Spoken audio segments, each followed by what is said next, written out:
हरिहंत सिद्ध सूरी उपाध्याय साधु सर्व अर्थ के प्रकाशी मांगलिक उपकारी है। तिनको स्वरूप जान राग ते भई जो भक्ति काय को नमाई श्रुति को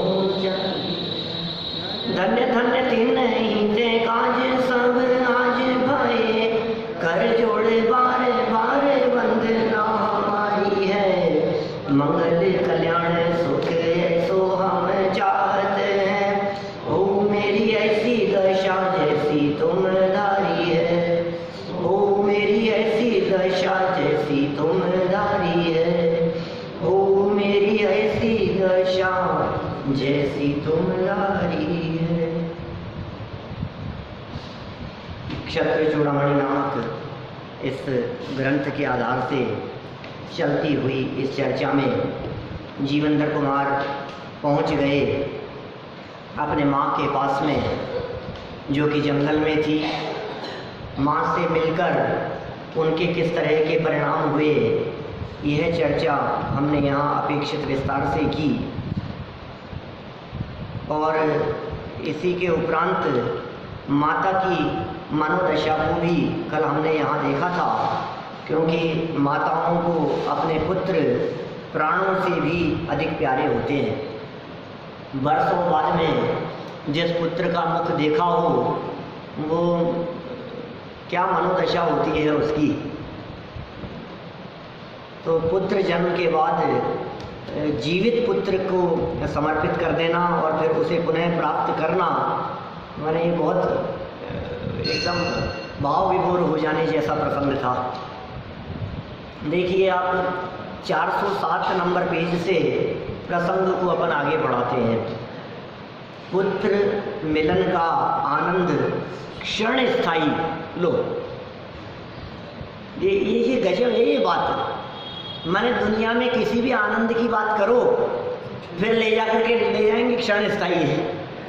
इस आनंद में कुछ दम नहीं है, क्षण स्थायीपना बता रहे हैं। देखिए जरा क्या घटना घटी होगी अचानक। सुनोर वीक्षण वीक्षण तस्त्रप्ता शोणीशम तमीयेश सा लाभम लाभमभीच्छा स्यान नहीं तृप्ति कदाचन। पुत्र के देख लेने से तृप्त होकर फिर वह माता पुत्र को राजा होने की इच्छा करने लगी, अर्थात यह कब राजा होगा ऐसी माता ने इच्छा की। लो अब क्या हुआ, नई बात। अभी तक जो मिलने की तड़प थी वो मिल जाने के बाद अब आगे क्या होगा। वास्तव में जगत के सारे सुखों का स्वरूप कुछ इसी प्रकार का है। माने इच्छाओं के कारण हम आकुलित होते रहते हैं, दुखी होते रहते हैं, और उस इच्छा की पूर्ति हो जाने पर भी हम उसका आनंद नहीं भोग पाते, क्योंकि तुरंत ही नई इच्छा उत्पन्न हो जाती। अब फिर नई इच्छा उत्पन्न हो गई, और नई इच्छा उत्पन्न होते ही क्या होगा, अब उसकी पूर्ति के लिए फिर वो मिल जाएगा तो फिर क्या होगा, फिर और नहीं, फिर और नहीं, फिर और नहीं। मैंने बहुत प्रैक्टिकल अनुभव किया है इस बात का, आप लोगों ने भी अनुभव किया होगा। किसी भी ऐसी चीज़ के बारे में, जिस चीज़ के बारे में आपके मन में बहुत इच्छा है, ये काम तो करना है, ये पद मुझे मिल जाए, ये पोस्ट मुझे मिल जाए, ये डील मेरी फाइनल हो जाए, ऐसी बहुत तरह की बातें होती है मन में। और हो सकता है आप उसके लिए महीनों तक लगे रहें, ये भी संभव है। और महीनों तक लगे रहने के बाद कदाचित संपन्न हो जाए वो काम, तो उसका आनंद कितने समय का, क्षण स्थायी, ये कह रहे हैं यहाँ। 25 साल से पुत्र वियोग के कष्ट को सहती हुई माता के सामने जब पुत्र आ गया तो जो आनंद उत्पन्न हुआ वो आनंद कितने समय तक चला, क्षण स्थायी, खत्म हो गया। कोई बालक पढ़ने वाले, कॉलेज में पढ़ने वाले, स्कूल में पढ़ने वाले, यदि वे टॉप करने का विचार करें, मुझे टॉप करना है, गोल्ड मेडल हासिल करना है, मुझे बहुत मन में ऐसी तमन्ना हो, और कल्पना करो आप उसके लिए दिन रात एक कर दें, कहीं आना जाना नहीं, किसी से मिलना नहीं, टीवी मोबाइल सब छोड़ दिया, खाने पीने तक की सुध नहीं है, दिन रात एक करके एक ही लक्ष्य है साहब, पढ़ाई पढ़ाई पढ़ाई, दिन रात एक करके। आप पूछो, ये अभी जो रिजल्ट आ रहे हैं स्कूल कॉलेज के, सीए के रिजल्ट आए अभी, और सब 8-8 10-10 घंटा पढ़ते हैं दिन भर में, और इतना ही नहीं, इसके अलावा सोते उठते बैठते दूसरा कुछ दिखता नहीं है। कहीं मूवी देखने के लिए जाने का प्रोग्राम हो तो नहीं, बर्थडे मनाने का प्रोग्राम हो तो नहीं, एग्जाम है, तैयारी करनी है, उनके मिलने के लिए जाना है कि नहीं, मामा के लड़के की शादी है कि हमें नहीं जाना, और ज़्यादा ही आग्रह होगा तो आधे घंटे में खाना खा के आ जाएंगे एक दिन, बस। हम सब छोड़ दिया उसने। अब क्या हुआ साहब, 6 महीने दिन रात एक किए, एग्जाम हो गया, रिजल्ट आया, क्या आना चाहिए ढूंढिए जी साहब, पास, जो जो सोचा था उसने वो काम हो गया। बोलो भैया, मेरिट में आ गया, टॉप कर लिया उसने, पूरे राजस्थान में नंबर 1 है, पूरे इंडिया में नंबर 1 है, मान लो आप। अब क्या होगा बोलो, अब तो आनंद, अब तो नाचेगा ना, मजा आ गया ना। भले ही वो नाच ले, वे रिजल्ट आते ही 2 मिनट के लिए उछल जाए, 2 मिनट के लिए, लेकिन उसके बाद नहीं, और इच्छा तो चलो जो होगी सो होगी, थोड़े समय, वो तत्काल तो ये विकल्प खड़ा हो गया कि अब जब तक लोगों को पता नहीं है तब तक मेरे इस आनंद का क्या। जब तक 10-20-50 लोगों के मिठाई बांटेंगे, जब तक 25-50 लोगों के मैसेज नहीं आ जाए, फोन नहीं आ जाए, अखबार में फोटो नहीं छप जाए, सारी दुनिया को पता नहीं लग जाए क्या। और समझो आप, सुबह रिजल्ट आया और शाम को निकले मार्केट में, और कोई अपने बहुत परिचित व्यक्ति, उन्होंने मिलने के बाद भी कुछ नहीं कहा। अब क्या होगा, वो लोग तो खुद आगे होकर के बतलाता है, आपको पता है आज मेरा रिजल्ट आ गया, बात तो यहां से शुरू करता है, फिर सामने वाला पूछेगा क्या हुआ। माने जब तक अपनी वो बात औरों को न बताए, जब तक प्रशंसा के 10-5 वाक्य न इधर उधर से आने लगे, तब तक संतुष्टि नहीं मिलती। और सुनो, रिजल्ट आए 3 दिन हो गए, क्या अभी तो विकल्प दूसरे चलने लग गए, अब आगे एडमिशन कहाँ लेना है, अब कौन सा कॉलेज सेलेक्ट करना है, अब सब्जेक्ट क्या लेना है, अब आगे की प्लानिंग क्या होगी, अब फॉर्म कौन सा भरना है, अब कौन सी लाइन में जाना है, अब नई बातें चालू हुई। उसके आनंद का क्या होगा। और यदि 6 महीने निकल जाए उस बात को, और फिर कोई व्यक्ति ये कहे कि आपने ऐसा ऐसा आपकी देखा था आपने 6 महीने, हाँ ठीक है, अब वो बात ही ठंडी हो गई। माने कितना क्षण स्थायी वो आनंद है, जिस आनंद के पीछे हमने 6 महीने बर्बाद किए थे। सोचो, दिन रात एक किए थे हमने जिसके लिए, जिस पद के लिए, अब वो मिल जाने के बाद में क्या है, अब उसका क्या आनंद है, कुछ नहीं। खूब अनुभव किया है इस चीज का, एमए करते समय, एमफिल करते समय, पीएचडी करते समय, हर बार ऐसा अनुभव किया कि ये काम ऐसा हो जाएगा, बस हो गया, दिन रात एक करके हो गया, फिर अब क्या है बोलो। अपने पंडित साहब कहा करते थे, नाम के पीछे पूंछ लग गई। संतोष जी जानी जी साहब कहते थे, क्या क्या दम है इनमें, इन डिग्रियों में, ये पूंछ लगा ली अपने आगे, कुचल ले हैं, खड़े कर दिए, थोड़े नाम के पीछे लग गए, और नाम के आगे लग गया डॉक्टर। अब क्या क्या करेगा बता, क्या हासिल होना है उससे, अब ये चाहिए मेरे को, अब ये चाहिए मेरे को। कितना क्षण स्थायी आनंद है। बोलो भैया, पूरे व्यापार मंडल ने आपको 1 नंबर दिया, फर्स्ट प्राइज, कई बार मिल गया भैया को, मालूम है आपको? पूरे किशन कोल व्यापार मंडल की तरफ से कई बार दुकान पर जाओ तो ऐसे मिलेंगी दुनिया भर की शीट रखी हुई। फिर जिस क्षण मिलता है उस क्षण तो, और फिर बाद में ठीक है क्या है, चलता रहता। सब लगाना अपनी अपनी जगह पर। जिस क्षण आपका इंक्रीमेंट होता है उस क्षण आपको कितना आनंद आता है, जिस क्षण कोई डील फाइनल होती है उस क्षण कितना आनंद आता है, और फिर उसके बाद वो आनंद कितने लंबे समय तक टिकता है ये बताओ। टिका कहाँ है वो आनंद? डोसे खाने का आनंद खाते खाते ही चला जाता है, खाते खाते ही क्या, एक दो में जो आनंद था, तीन में, तीसरे में जो वो धीरे धीरे तो वो बस अब बस अब बस बस बस ये क्या हुआ? वो जो खाने का जो आनंद आ रहा था, ये पांचों इंद्रियों के विषय भोगों का जो आनंद है, वास्तव में आचार्य कुंदकुंद स्वामी ये कहते हैं कि ये सुख नहीं दुख है। जिसे तू आनंद समझ रहा था ये आनंद है ही नहीं, और यदि कुछ किंचित तेरे को दिखाई देता है तो क्षण स्थायी है, वो टिकने वाला नहीं है। उसका स्वरूप इसी प्रकार का है। देखो जरा क्या कहते हैं, अभी तो नीति पढ़ी नहीं अपन ने, अभी तो अपन ने ये पढ़ा है कि अब आगे इच्छा होने लगी माता को राजा बन जाए मेरा बेटा। निश्चय से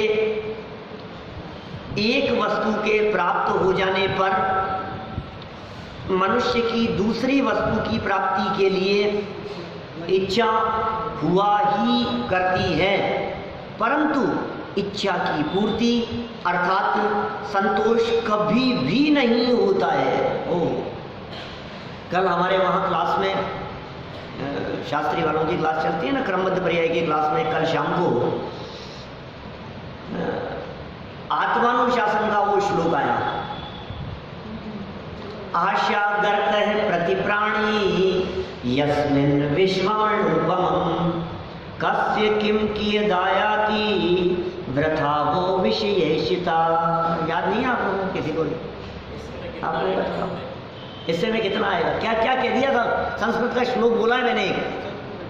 क्या मनोज जी साहब, क्या श्लोक है? आशा गर्त है। आशा माने इच्छा, गर्त माने गड्ढा, इच्छाओं रूपी गड्ढा। इन इच्छाओं की बात कही नहीं, पूर्ति में कहीं शांति नहीं मिलेगी, पूर्ति होगी ही नहीं। कितनों की पूर्ति कर पाएंगे?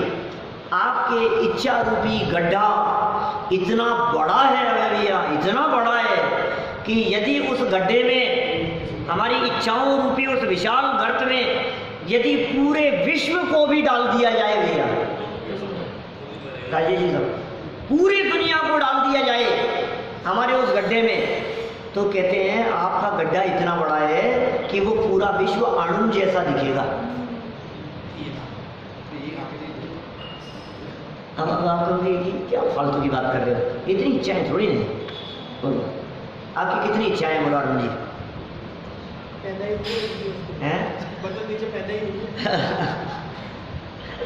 कितनी इच्छाएं? यदि सच में आप विचार करो तो आपको कभी कभी तो ऐसा फील होगा हमारी तो नहीं है ज़्यादा इच्छाएं। हाँ, अपने को कभी कभी ऐसा लगने लग जाता है मेरी कोई ज़्यादा इच्छाएं नहीं है, अपन तो बस इतना सा हो जाए, बस इतना सा। वो बहुत ज़्यादा थोड़ी ना चाहिए अपने को यार, क्या है इतना सा बस। ये जो 2-5 करोड़ है ना, बस ये इतना सा, 5-10 करोड़ तक सीमित है अपनी इच्छा, इससे ज़्यादा नहीं है। कोई 1 करोड़ की तमन्ना थी, बस इतने से काम हो जाए बस। लगता है नहीं, आजकल के ज़माने में 1 करोड़ से क्या होता है, 10 करोड़ तो चाहिए, इतना तो चाहिए, बस इतनी सी तमन्ना है अपनी। तो बच्चों की शादियाँ अच्छी जगह पर हो जाए, पर इससे ज़्यादा और अपन कुछ नहीं चाहते, बस फ्री है अपन तो। क्या इससे ज़्यादा हमें क्या चाहिए? कितनी कितनी बातें आप लोग यदि सोचेंगे तो आप ये कहेंगे कि हमारी कोई बहुत ज़्यादा तमन्ना नहीं है। हमारी तो इतनी तमन्ना है कि अंत समय तक चलते चलते हाथ पांव चलते रहे हमारे, बस। ऐसे लोग मिलते हैं, वो ये कहते हैं बुढ़ापे में बस हाथ पांव चलते रहे, बस मैं कभी बिस्तर नहीं पकड़ूं, इतनी सी तमन्ना है मेरी, बाकी तो कोई कमी नहीं है मेरे पास में। पैसे की कोई कमी नहीं है, संपत्ति की कोई कमी नहीं है, नाम शोहरत की भी कुछ तमन्ना नहीं हो, इतना है अंत समय तक शरीर चलता रहे, हाथ पांव चलते रहे अपने, इतनी सी है ना बस तमन्ना, और तो नहीं है ना कुछ भी। बोलो डोसे तो नहीं बनवाने ना, बोलो क्या करना है, मौसम थोड़ा अच्छा हो रहा है, पकौड़े बनवा दे। अरे तेरी इच्छाओं का कुछ ठिकाना नहीं। सही बात तो ये, एक इच्छा की पूर्ति होती हुई दिखाई देती है तो दूसरी सामने खड़ी हुई दिखाई देती है। अनेक है, अनेक लाइन लगा करके इच्छाएं खड़ी रहती है, ये हो जाए, ये हो जाए, अब ये हो जाए, अब ये हो जाए, अब ये हो जाए, ये रुकती ही नहीं है। ऐसा कभी नहीं होता कि आपके मन में ये आ जाए कि अब मेरी कोई इच्छा नहीं है, अब सब इच्छाएं खत्म हो गई, अब कोई इच्छा नहीं है। यही इच्छा होगी चलो यार तीर्थ यात्रा ही करें आते, अब मेरी कोई इच्छा नहीं है, सारे काम पूरे हो गए, अब शिखर जी चलते हैं, कि अब ये क्या है, नहीं फिर नई इच्छा हुई, चलो बुंदेलखंड की यात्रा करें, मैं फ्री हो गया साहब, बिल्कुल सारे काम अपने निपट गए, सारे निपट गए, अब क्या करें कि चलो 10 दिन के लिए। मेरे बड़ी मौसी वगैरह है ना, मेरे मालवीनगर में रहते हैं, वो इतने रिटायर्ड और इतने फ्री हैं कि वो जब कभी यात्रा के लिए निकलते हैं तो वो दोनों, मेरी मौसी और मौसा जी और उनके फ्रेंड और उनकी वाइफ, 4 लोग गाड़ी लेकर के निकलते हैं क्या, और खुद ही चलाते हैं, और कोई टाइम बाउंडेशन नहीं होता। वो 2 महीने के लिए निकलते हैं, 3 महीने में, 4 महीने में, 6 महीने में, कब वापस आएंगे कुछ पता नहीं, ऐसे ऐसे निकलते हैं वो। क्या तो 2-4 महीने के लिए जब जाते हैं तब, और फिर एक एक जगह पर जाते हैं, रूट नक्की करते रहते हैं, देखते रहते हैं कहाँ जाना है, फिर पास में कौन सा क्षेत्र है, फिर कौन सा क्षेत्र है, ऐसे तीर्थ बनाए करते रहते हैं, ऐसे 2-2, 4-4 महीने तक। क्यों, अब तो फ्री हो गए ना, क्योंकि बच्चों की शादियाँ हो गई, फ्री हो गए, रिटायर्ड हो गए, कोई काम नहीं है, तो ये क्या चीज़ है ये बताओ मुझे, क्या ये इच्छा नहीं है? ये भी तो इच्छाएं ही है ना, इसको भी इच्छा ही कहते हैं।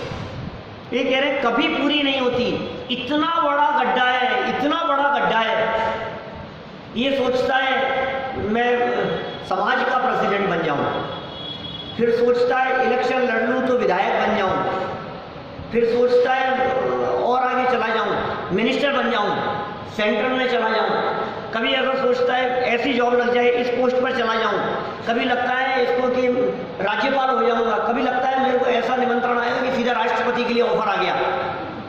क्या बोलो, धीरे धीरे आपको क्या लगता है भारत का राष्ट्रपति बन जाए, प्रधानमंत्री बन जाए तो तमन्ना यहीं तक रहेगी ना? अब तो नरेंद्र मोदी को क्या इच्छाएं होगी बोलो, अब तो भारत का प्रधानमंत्री बन गया, मुख्यमंत्री था तब तक तो प्रधानमंत्री के सपने देखता था, अब प्रधानमंत्री बन जाने के बाद पूरी दुनिया में नाम होना चाहिए, फर्स्ट नंबर। क्या माने सारी दुनिया के प्रधानमंत्री, राष्ट्रपति, सब लोग ये कहें कि मोदी जैसा कोई दूसरा नहीं है, ये काम करना है मेरे को, पूरी दुनिया में एक हो जाए तब तो ठीक है ना, फिर तो नहीं इच्छा होगी, मध्य लोग अपने कब्जे में हो जाए तो दूसरे लोग का तो लोग पर अपना अधिकार करना चाहिए, वो तो अभी है नहीं, इसलिए ऐसा दिखता है। इतना बड़ा गड्ढा है कि जिसमें सारे विश्व को डाल दिया जाए तो अणु के बराबर हो मास्टर साहब, बोलो, एक अणु के बराबर।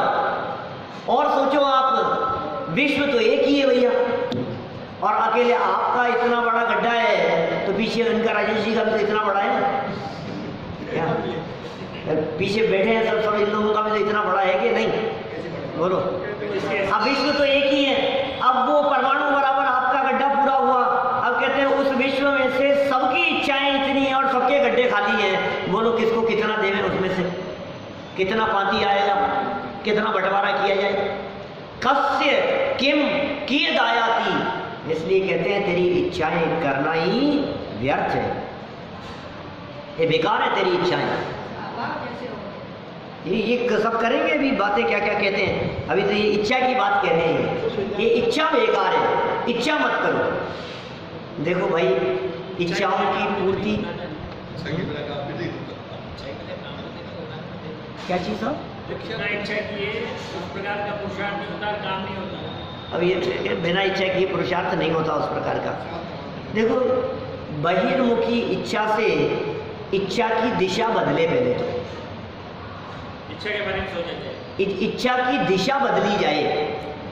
हमारी जिस इच्छा में ये बाहर में संयोग, साधन, सुविधाएं, यश प्रतिष्ठा, मान सम्मान, बच्चों के प्रति, परिवार के प्रति, सबको लेकर के जो हमारी इच्छाएं हैं ना, जो दौड़ती हुई दिखाई देती है, खाने पीने भोगने संबंधी सब इच्छाएं, बोले उन सब इच्छाओं से दृष्टि हटाकर इस इच्छा की दिशा का मुंह मोड़ दो।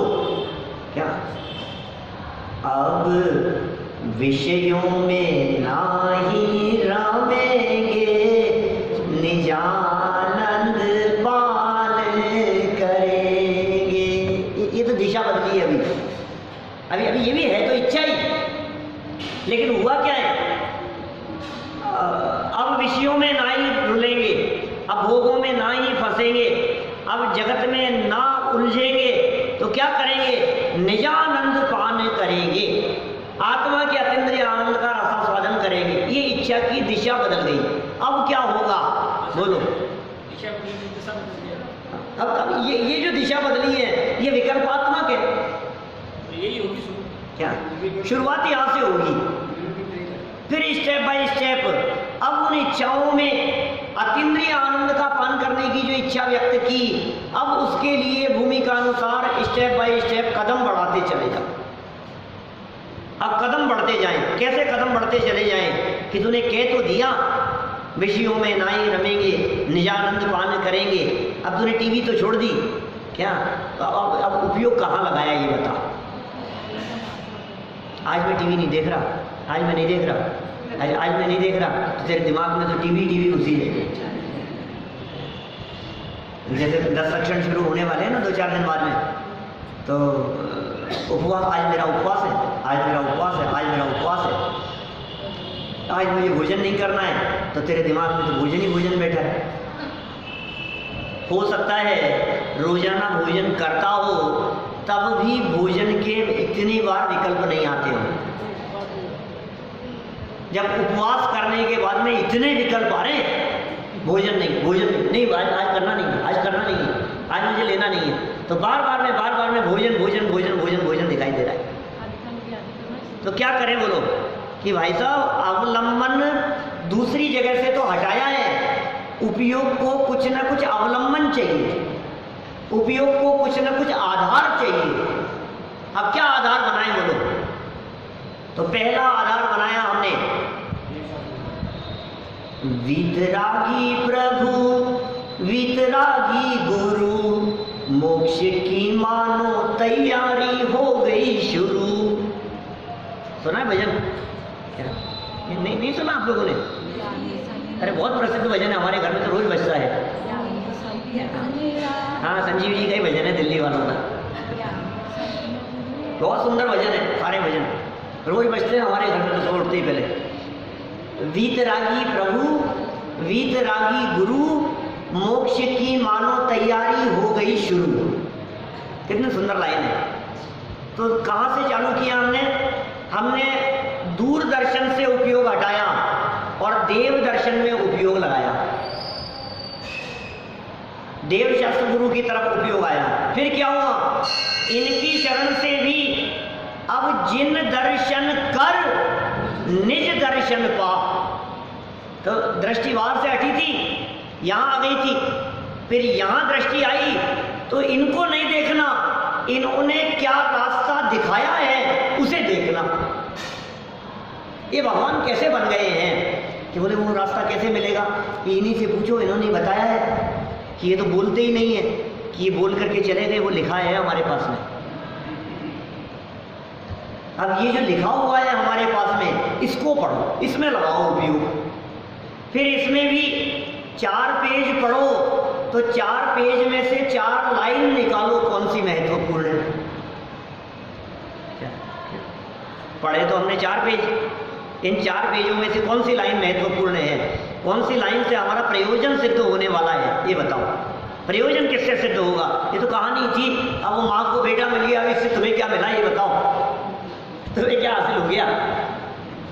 कि तब हमें भी तुम्हारे तो है ही ना, तुम्हारे तो साथ ही रहता है, तुम तो रोज दिन में 50 बार उसकी शक्ल देखते हो, तो तुम्हें वो शक्ल देखने के आनंद से क्या मतलब है? प्रयोजनभूत बात तो ये थी कि उसका आनंद क्षण स्थायी है, इसे हाईलाइट करो ये बात, ये प्रयोजनभूत बात थी। फिर क्या करें, जहां त्रिकाली ध्रुव की बात आए, जहां आत्मा की बात आए, जहां शुद्ध आत्मा की बात आए, जहां अपने स्वरूप की बात आए, तुरंत उपयोग वहां केंद्रित हो जाए। फिर क्या करें, अब ऐसे वाक्यों को निकाल निकाल करके, चुन चुन करके फिर करने के लिए बैठो ध्यान। ये पहले दिन से ध्यान की रट लगाता है क्या? ध्यान करो तो पहले समझ करना क्या है। फिर समझ लिया, बहुत अच्छे से समझ लिया, अब विकल्पात्मक भूमिका में बैठकर उस आत्म स्वरूप को निर्विकल्प अनुभव करने की इच्छा, ये सब इच्छाएं बता रहा हूं मैं आपको, ये इच्छाएं उत्तर बढ़ती जाती है आत्मार्थी की, और कब तक चलती जाती है? जब वो इच्छा टूटकर निर्विकल्प अनुभव न हुए तब तक इच्छाएं चलती है, ये विधि है। लेकिन अभी तो बाहर की इच्छाएं नहीं रुकती है हमारी, अभी तो घूमने की इच्छाएं नहीं रुकती है हमारी, घूमने फिरने में हमारे को आनंद आता दिखता है, अभी तो लगता है यहाँ चल चलो, वहाँ चल चलो, यहाँ 10 लक्षण के अंदर प्रोग्राम नहीं, एक काम करते सोनागिरी से चलते हैं, वहाँ अच्छा है, वहाँ बड़े पंडित जी भी आ रहे हैं, माहौल भी बहुत अच्छा रहेगा, कई लोग हैं ऐसे सोनागिरी से चलते हैं, वहाँ अच्छा है, बहुत अच्छा माहौल रहेगा। यहाँ तो क्या है, कुछ लाभ मिलता ही नहीं है, क्या करो यहाँ, बोलो। एक प्रवचन सुबह मिल गया, अब इसमें एक प्रवचन के लिए क्या दिन भर 10 लक्षण जैसे ही नहीं लगते। बाहर जाओ तो कम से कम वो उपयोग तो हमारा निरंतर उसमें लगा रहता है, किसी तीर्थ क्षेत्र पर चले जाओ, कहीं चले जाओ, लोग ऐसे ग्रुप के ग्रुप बना करके बाहर दूसरे क्षेत्रों पर चले जाते हैं 10-10 दिन के लिए। मैंने 10 दिन के लिए अपना उपयोग विषय कषायों से, व्यापार से, बिजनेस से, घर गृहस्थी से, परिवार से, सबसे छूट करके एकमात्र आराधना में अपना समय बीते, आराधना में काल बीते, इधर उपयोग लग गया। ये कितनी बड़ी बात हो जाए। ये सब इच्छाएं हैं, जगत की इच्छाएं आपको सुखी करने में समर्थ नहीं है, क्योंकि इच्छा की पूर्ति अर्थात संतोष कभी भी नहीं होता है, संतोष कभी नहीं होगा। देखो सरल अर्थ विशेष अर्थ पढ़ते हैं। माता विजया पुत्र जीवंदर कुमार को प्रथमतः देखकर ही तृप्त हो गई थी, देखते ही वो तृप्त हो गई थी माता, किंतु तुरंत ही वह संताप को प्राप्त हुई, क्योंकि अब वे अपने पुत्र को राजा के रूप में देखने की चाह करने लगी। माने नई इच्छा मन में ये आ गई कि अब मुझे तो अपने बेटे को राजा के रूप में देखना है। लोभ कषाय का स्वरूप ही ऐसा है कि एक वस्तु की प्राप्ति होने पर दूसरी वस्तु प्राप्त करने की इच्छा उत्पन्न हो ही जाती है, संतोष तो कभी रहता ही नहीं। किसी जगह पर आपका पैसा अटका हुआ हो, अभी आपकी क्या इच्छा है, बोलो बताइए साहब, ये आ जाए बस, क्या ये जो दे नहीं रहे ना, ये आ जाए, अच्छा आ गया, अब क्या करोगे बोलो, अब इसको कहाँ लगाए? क्या पहले लेने की इच्छा थी, अब देने की इच्छा है, क्या आपको लेने वाला नहीं मिल रहा है, फिर कितना मिलेगा, यहाँ देऊँ कि यहाँ देऊँ, कितना इंटरेस्ट मिलेगा, कि किस जगह पर इन्वेस्ट किया जाए, है कितना लाभ हो जाएगा, ये निरंतर एक इच्छा की पूर्ति होती है। पूर्ति होने के पहले तक तो इच्छा वहीं तक रहती है, और वो पूर्ति हो जाने के बाद उस धन को लेकर के बैठा नहीं रहता, अब इच्छा चलती रहती है। अब कौन सी पार्टी ऐसी दिखती, कोई बताओ ना कोई अच्छी जगह, ऐसे पूछते हैं हमारे से बहुत सारे लोग, पंडित जी कोई आपकी निगाह में कोई ऐसा हो ना, कोई ईमानदार, कोई ऐसा अच्छा कोई, तो बताना क्या दिया जा सकता है, अपने पास में है, भले ब्याज कम हो तो चलेगा, लेकिन सिक्योरिटी होनी चाहिए, पैसा डूब नहीं जाए, ऐसे बहुत लोग कहते रहते। तो जब तक तेरे पास में नहीं था तब तक इकट्ठा करने की तमन्ना थी, इकट्ठा हो गया तो फिर लगाने की तमन्ना है, फिर लग जाए तो अब ये वापस कब रिटर्न आएगा, क्या तूने लगाया क्यों था, एफडी करा दे में, एफडी कब पूरी होगी, इसका ब्याज कब मिलेगा है। अब आए दिन उसको निकाल करके देखता रहता है कितनी एफडियां हैं, कितनी हो गई, कितनी की, उसको देख करके आनंद आता है उसको। आयु पूरी हो रही है वो देखता नहीं। ये एक श्लोक लिखा है हमने इष्टोपदेश में, बहुत सुंदर मार्मिक श्लोक है इष्टोपदेश का। उसमें उन्होंने कहा ये जीव अपनी उम्र से भी ज्यादा, अपने जीवन से ज्यादा धन की कीमत करता है, धन को महत्वपूर्ण समझता है, जीवन से ज्यादा। जीवन खत्म करके भी धन प्राप्त करना चाहता है, इस जीव की ऐसी दशा। देखो आपने कराई एफडी 8 साल में हो जाती है, 7-8 साल में, 8 में तो हो जाती है। मुझे इसलिए मालूम है कि 8 में इसलिए हो जाती है क्योंकि वो साल भर का जो ब्याज होता है ना, वो जुड़ने के बाद फिर उसके ऊपर ब्याज मिलता है ना। फिर वो 2 साल में जितना हो जाएगा फिर उसके ऊपर ब्याज मिलेगा तीसरे साल, फिर तीसरे साल का ब्याज जुड़ करके जितना अमाउंट हो जाएगा उसके ऊपर मिलेगा चौथे साल। ऐसे 8 साल में डबल हो जाता है। मुझे इसलिए मालूम है कि 8 साल पहले की एक एफडी अभी 2-3 दिन पहले डबल हुई है।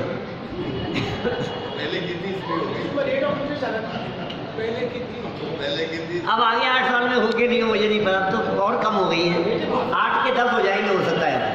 पोस्ट ऑफिस में 7 साल 9 महीने में बोलो वो कितने वर्ष पहले 7 साल 9 महीने पहले होते थे। हाँ अब अगर वो ब्याज घट गया ना इतना, सही बात है। पहले तो 5 साल में डबल होते थे, ये किसान विकास, इंदिरा विकास वगैरह जो आते थे, ये सब 5 साल में डबल हो जाते थे। 5 साल में डबल हो जाते थे, पोस्ट ऑफिस के दिन मिलते थे। 7 साल 9 महीने हो गए, और उसमें एक चांदी के सिक्के और मिलते थे, और उसमें लॉटरी और निकल जाती थी, कूपन निकलता था, स्कीमें होती थी। ये तो सब समय बदल गया है। चलो कोई बात नहीं, मैं तो ये कह रहा हूँ आपने कहीं इन्वेस्ट किया और किसी लिमिटेड टाइम में आपको उसका रिटर्न इतना पैसा मिलना है, तो आप जिस दिन इन्वेस्ट किया उसी दिन से आपके दिमाग में आने लगती है, अरे चिंता मत करो 5 साल कब निकल जाएंगे पता ही नहीं लगता है। फिर दिन गिनने लगता है, फटाफट जल्दी पूरे हो, जितना जल्दी पूरे हो उतना जल्दी पैसा मिले, जितना जल्दी पूरे हो। तो मूर्ख ये नहीं समझ रहा है जितना जल्दी पूरे होने में तेरा जीवन भी उतना जल्दी पूरा हो रहा है। आज तनख्वाह मिली है, अब ये सोचता है महीना कब पूरा होगी फिर मिले, जल्दी से महीना पूरा हो जाए, जल्दी से समय पूरा हो जाए। तो इस समय के साथ साथ में तुझे पैसा तो मिलेगा, लेकिन ये जो बीता हुआ कल है, बीता हुआ समय है, ये वापस नहीं आएगा ना। जीवन का जो 5 साल निकल गए वो पैसे उसकी बराबरी नहीं कर सकता है पैसा, क्या करें। मुख्यतः पैसे की दिखाई देती है हमारे को, अब मिल जाए, अब मिल जाए, अब मिल जाए।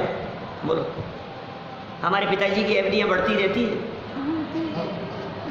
क्या, कभी विकल्प ही नहीं आता है कि इनको छुड़ा लें, छुड़ा के क्या करें ये बताओ। फिर कुछ ब्याज इकट्ठा हो जाए तो फिर उसको मिला करके फिर एफडी करा, एफडी कराते रहो। तुम काय के लिए जोड़ रहे हो ये बताओ, किसके लिए जोड़ रहे हो? मेरे लिए मुझे नहीं है जरूरत क्या, क्योंकि मैं जोड़ करके किसके लिए जोड़ करके जाऊं बताओ, वाकई आर्यों के लिए। ऐसे हो गई भाई बात, फिर वो क्या करेगा, वो जोड़ करके फिर ये सब ट्रांसफर होती रहती है आगे से आगे। भाई साहब जोड़ने में इतना मस्त रहता है, भोगने की इसे फुर्सत नहीं है, और जोड़ने के विकल्प में पाप कमाता रहता है, सिर्फ पाप कमाता रहता है। क्या भैया कितना हो गया, मैं गारंटी देता हूँ आज आप दुकानदारी और सब काम बंद कर दो तो जितना है ना उससे ज़्यादा ही छोड़ करके जाओगे, जब भी जाओगे खत्म नहीं होगा, कम नहीं होगा, बढ़ेगा ही। प्रॉपर्टी बढ़ती है, एफडियाँ बढ़ती है, आज इकट्ठा किया हुआ बढ़ता चला जाता है। आपके लॉकर कभी खाली नहीं होंगे, उस लॉकर के अंदर कुछ ना कुछ, भले ही बहुत जल्दी नहीं, साल भर में 2 साल में 3 साल, कुछ ना कुछ उसके अंदर जुड़ता जाता है, उस लॉकर में बढ़ता जाता है। कम होता है क्या कभी? आज तक आपने जितनी चीजें खरीदी है कभी कुछ बेचा क्या उसमें से? खरीदा भी नहीं, 40 से 500 नहीं लेने की आज चांदी 48,000, सोना 40,000 पार हो गया। 48 आया ना आज खबर। आपने क्यों देखी जी 48? बेचनी है क्या आपको? तो खरीदनी है आपको? बस क्या हुआ क्या नहीं हुआ जिज्ञासा कुछ नहीं। शेयर के भाव देखते रहेंगे हम, अब कितने हो गए, अब कितने हो गए, अब मार्केट की क्या स्थिति, अब मार्केट की क्या स्थिति है। जिनका काम डॉलर्स में चलता है वो डॉलर की रेट रोजाना देखते हैं, दिन में 4 बार देखते हैं कि अब कितनी रेट हो गई, अब कितनी रेट हो गई। कि तुम्हें बेचना है कि खरीदना है? कि बेचना भी नहीं है, खरीदना भी नहीं है, लेकिन दाम बढ़ते हैं तो देख देख करके खुशी होती है, घटते हैं तो देख देख करके दुख होता है। बस आर ध्यान रहो तो ध्यान करता रहता है, बाकी होना तो कुछ नहीं है। हम कहते हैं तुमने जो कुछ भी किया लेकर के छोड़ दिया ना, अब इकट्ठ तोड़ दो। अब जिस दिन तुम्हारे को बेचना हो उस दिन उसकी कीमत देखना। रोज रोज देख देख करके परिणामों में आकुलता व्याकुलता करने की जरूरत नहीं है। अब चांदी इतनी हो गई, अब चांदी इतनी हो गई, अब इतनी हो गई, अब इतनी हो गई, तो तू क्या करना क्या है तुझे ये बता। पैसे को रोज गिनता है तो आपकी बात होगी, मेरे जेब में कितने मुझे ये नहीं मालूम।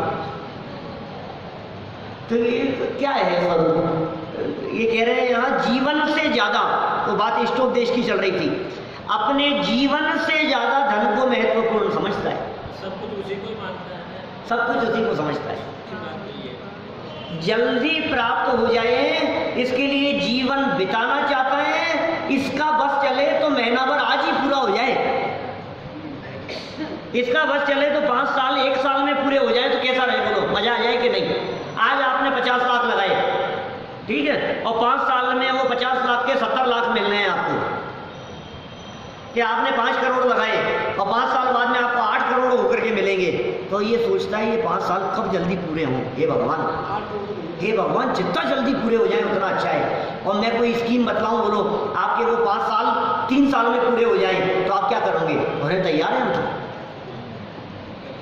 वो 5 साल 1 साल में पूरे हो जाए तो अरे मजा आ जाएगा फिर तो। क्यों? क्योंकि इसे 8 तो दिख रहे हैं, इसे ये नहीं दिख रहा है लाइफ के 5 साल निकल गए, मृत्यु नजदीक आ रही है, ये बात दिखाई नहीं दे रही है। हर पल मौत नजदीक आ रही है, ये बात हमारे को दिखती नहीं है। ये इच्छाएं बढ़ती चली जाती है। ये लोभ कषाय का स्वरूप ऐसा है। वापस देखो वाक्य क्या लिखा।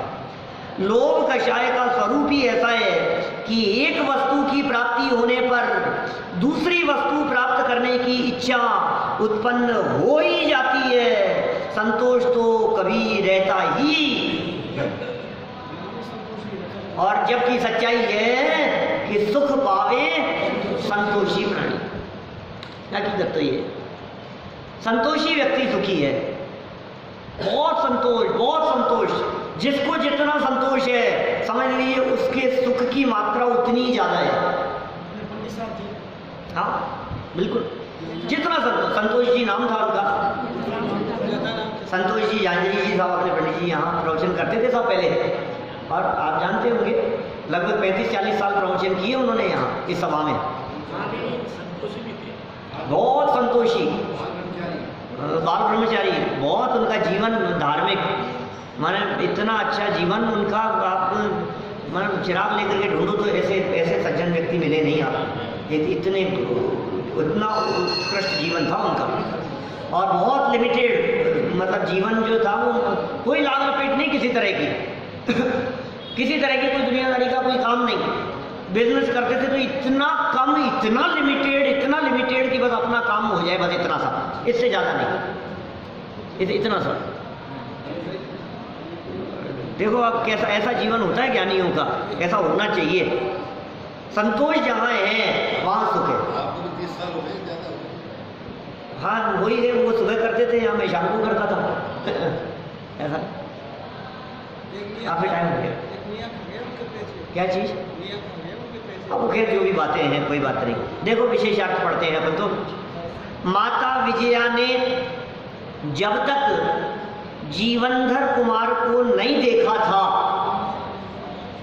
तब तक तो मात्र उसे देखने की इच्छा का ही दुख था। कब मिलेगा मेरा बेटा, कब आएगा, हैं? अब इतना बड़ा हो गया होगा। फिर किसी बालक को 5 साल के बच्चे को देखा, मेरा बेटा भी इतना ही बड़ा हो गया होगा। ऐसा होता है ना।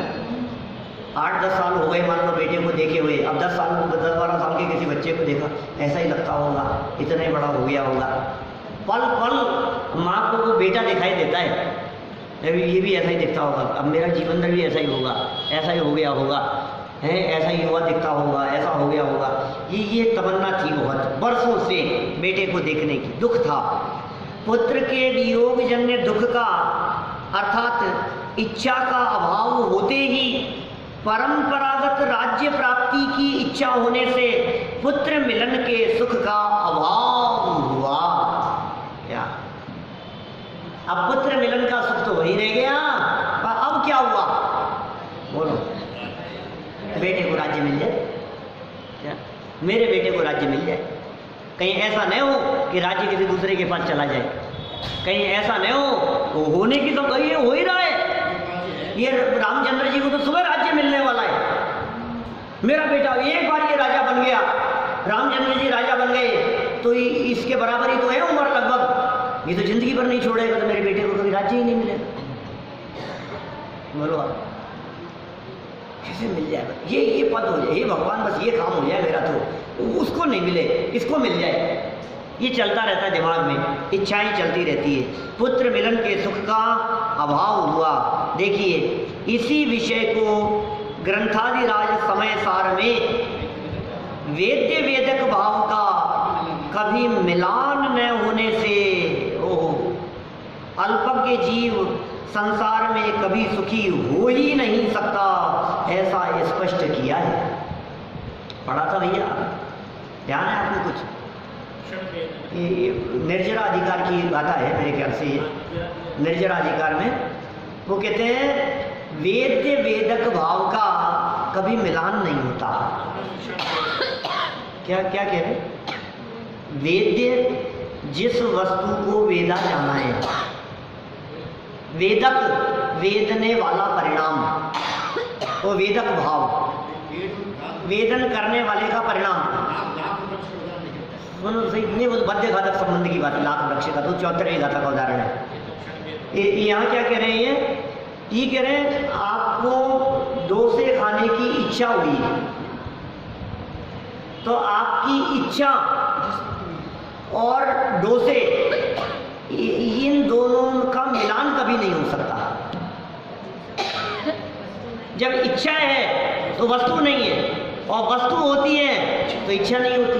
ये कह रहे क्या कहो? जब पद नहीं होता है तो उसकी इच्छा होती है, और वो मिल जाता है तो इच्छा समाप्त, तो इच्छा नहीं रहती। तो आपका जो वेदने का भाव था वो और वो वस्तु, बोले इन दो चीजों का मिलान होता ही नहीं है, इसमें नियम से समय भेद होता ही होता है, समय भेद है इसमें, इसलिए ज्ञानी इच्छा नहीं करते। ये अज्ञानी जीव के बारे में कहा है, अल्पज्ञ जीव संसार में कभी सुखी हो ही नहीं सकता। ये अल्पज्ञ है, ये अज्ञानी है, इसके मन में वो भाव चलता रहता है, ये मिल जाए तो सुखी हो जाऊं, ये मिल जाए तो सुखी हो जाऊं। तो तेरी इच्छा तो अभी है, और वो मिलेगा कब? तब तक तो दुख है ही, और मिल जाने पर जो तेरा भाव है वेदन करने का, वो दूसरी इच्छा संबंधी हो गया, तो तेरे सुख का क्या होगा? सुखी हो ही नहीं पाता। ये अज्ञानी जीव का स्वरूप है। देखिए नीचे, इच्छा की पूर्ति से सुख प्राप्त करना मात्र दिवा स्वप्न है। दिवा स्वप्न माने दिन में देखे गए सपने की जैसा। यह विषय ज्ञानी अच्छी तरह जानते हैं, ज्ञानी बहुत अच्छी तरह जानता है कि ये जो तेरे इच्छा की पूर्ति का जो सुख है, ये सुख सपना मात्र है। पूर्ति तो जो होगी तो हो जाएगी उसकी, तो तत्संबंधी इच्छा की पूर्ति हो गई, लेकिन सुख का क्या हुआ? बोले वो नहीं मिलेगा। अतः ज्ञानी कभी इच्छा करते ही नहीं, ज्ञानी जीव कभी इच्छा नहीं करते, इच्छाओं का अभाव करते हैं। सच्चाई यह है कि इच्छाओं की पूर्ति में सुख नहीं है, इच्छाओं के अभाव में सुख है।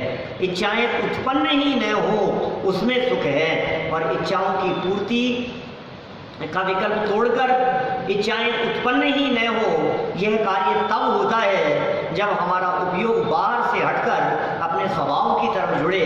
जब उपयोग स्वभाव की तरफ जुड़ता है तो जगत की इच्छाएं स्वयं ही उत्पन्न नहीं होती। ऐसी दशा की चर्चा ये समय सार की गाथा 216 उसकी टीका कलश 147 और उसके भावार्थ में भी विस्तार से किया गया है।